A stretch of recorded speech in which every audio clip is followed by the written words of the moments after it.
Sinbad एक मशहूर बहरी जहाज रान था और वो अक्सर बहुत दूर दूर लंबे सफ़र पर जाता रहता था।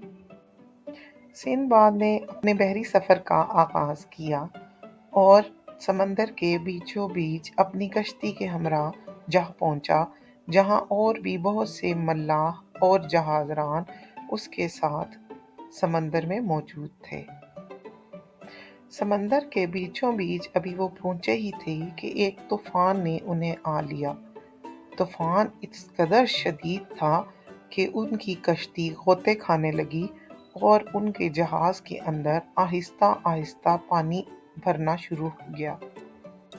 समंदर की ऊंची ऊंची लहरों ने सबको परेशान कर दिया और कश्ती बहुत ज्यादा होते खा रही थी। मल्लाह पानी के अंदर डुबकियां खाने लगे और काफी परेशान हुए। लेकिन अचानक ही सिंदबाद की नजर एक बहुत बड़े जानवर की तरफ गई। देखने में वो जानवर बिल्कुल मगरमच्छ की तरह था और उस जानवर ने सिंदबाद की कश्ती को तहस नहस करके रख दिया। मगरमच्छ के तबाह करने की वजह से कश्ती पानी के अंदर डूब गई। सिंदबाद ने पानी के अंदर एक लकड़ी का सहारा लेते हुए अपनी जान बचाने की कोशिश की, लेकिन पानी की लहरें बहुत शदीद थीं। सिंदबाद दूर नज़दीक किसी जजीरे की तलाश में था कि कहीं कोई खुशकी का एक टुकड़ा उसे नजर आए और वहां जाकर वो अपने लिए रात बसर करने का कुछ सामान कर सके। लेकिन हुआ कुछ यूं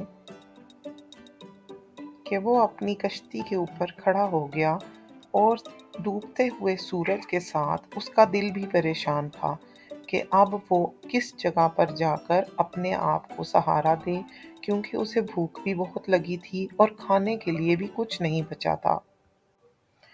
जैसे जैसे शाम ढल रही थी, उसे करीब ही एक महल नजर आया जिसमें से अजीबो-गरीब रोशनियां नजर आ रही थीं। महल देखकर सिंदबाद खुश हुआ कि अब उसे एक जजीरा मिल गया है जहां वो रात आसानी से गुजार सकेगा और अब शायद उसे खाने के लिए भी कुछ मिल जाए। इस तरह वहां मौजूद दरख्तों से फल तोड़कर खाए और अपनी भूख और प्यास मिटाई।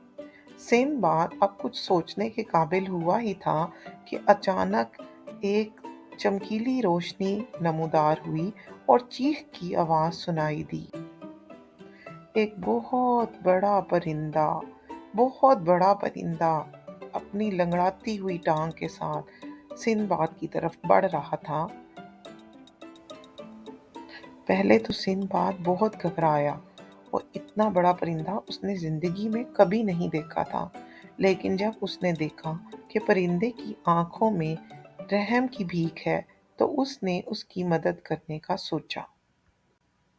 सिंदबाद के पास एक जादुई दवाई मौजूद थी। उसने उस दवाई को उस परिंदे की टांग पर लगाया, जिससे परिंदे ने कुछ सुकून महसूस किया।